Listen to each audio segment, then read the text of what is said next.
I object to you getting records. You've been intrusive into people's personal lives. You're confused. You think I'm on trial. These people are on trial for trying to steal an election in 2020. I'm not on trial, no matter how hard you try to put me on trial. We need each other. We have to have each other for our survival. He said it's going to be a bloodbath for the country. And we're arguing about it. Not a bloodbath for our auto industry, not a bloodbath for the imported car market, not a bloodbath for happy Honda days, a bloodbath for the country, with no subsequent retraction or repudiation by Trump of, say, bloodbaths. And we, the people trying to stop him, we are arguing about the context, arguing amongst ourselves. And Trump is clearly broke.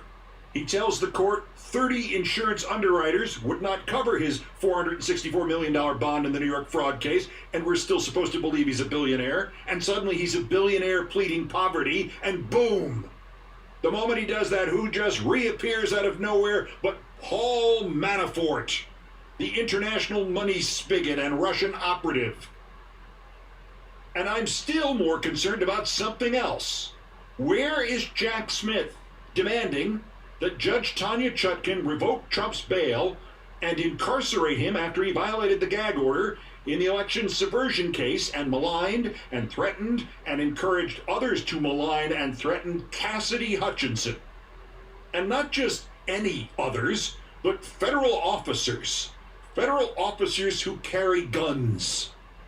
Quote, "Our great Secret Service has totally crushed Cassidy Hutchinson, who I barely know, made up fake stories about me roughing up Secret Service agents from the back of the Beast limo.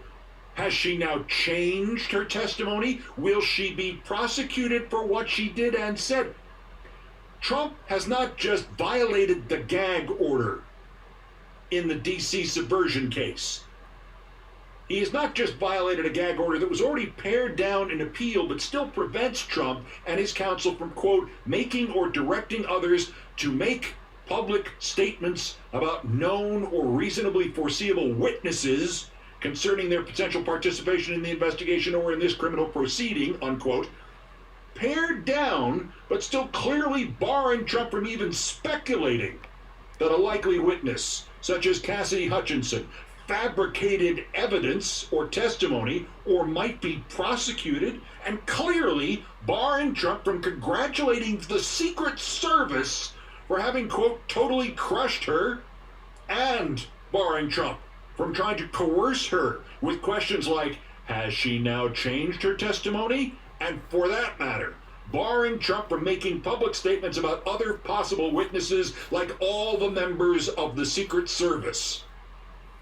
And that was only the first part of this psycho's post.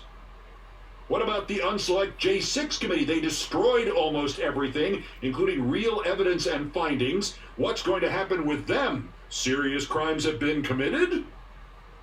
Again, the gag order was specifically rearranged to narrow it and yet leave it absolutely clear that he could not threaten nor point at others and hope that they then threatened people investigating him or testifying against him. There's 3 violations of the gag order by Trump just about Cassidy Hutchinson in one post. There is at least 1 violation invoking members of the Secret Service, probably way more than just 1. And what?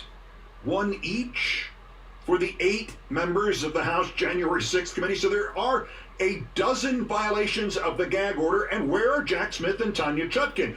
This isn't legal nuance. This isn't novel lawyerly theory. This isn't Trump's first violation of this gag order either. I want his bail revoked today. I want his ass in jail today. I want his lawyers to have to find a Supreme Court judge willing to go out on that dangerous limb and spring him today. He violated the gag order 12 times in about 3 sentences. Oh, and meanwhile in Florida, Trump's concierge judge The former flamenco correspondent of the Miami Nuevo Times, Eileen Cannon, says she wants both the defense and the prosecution to issue competing jury instructions about the impact of the Presidential Records Act on the charges against Trump of, espionage. The lawyers who have seen it say they have never seen anything like it. Moreover, their suggestion is it is so blatantly stupid and unjudicial and prejudiced towards Trump, to say nothing of the fact that the Presidential Records Act doesn't have a damn thing to do with the classified documents and the classified records, that it is like allowing the defense in a case to argue, attempted murder? What the hell is that? It's so bad that it might lead the appellate court, the 11th Circuit that keeps overruling this nitwit Trump appointee, to overrule her yet again and suggest, that's enough. You're over your head, lady, and you are off this case. And then we start all over again, and Trump wins by delay.